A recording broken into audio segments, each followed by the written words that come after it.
how do you get out of a prison that you don't know that you're in?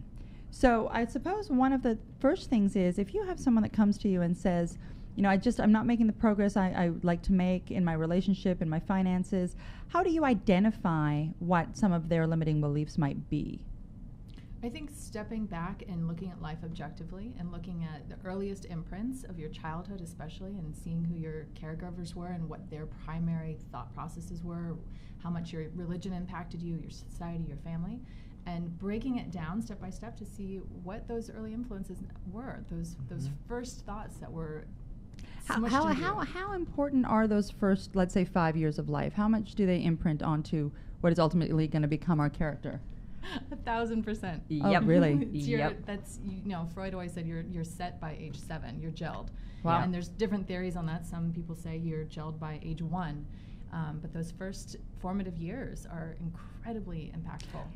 And what I've actually found is that, you know, so we have major brain development going on in the early years. And when I work with people that have these limiting beliefs or have things that were traumas, like little T traumas, oftentimes when things happen and our needs aren't met during that early period of our life, we have what's called pre-verbal trauma, and it's really fascinating, and especially through my own work, because I've been in therapy, because all good therapists are always in therapy, to start to figure out that some of these things are like wired into you, and you don't even have a voice for them yet.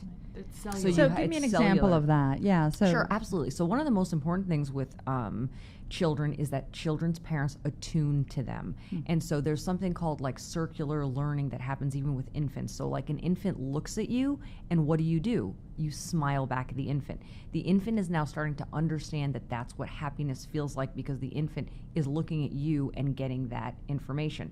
And so kids that have not been attuned to by their parents, obviously this runs the spectrum from, you know, parents that are emotionally neglectful just because maybe they're too busy or they're not in tune with their own emotions, so they're not able to, you know, when a child comes home and is upset, to verbalize for the kid, like, oh, hey, I see you're really upset here.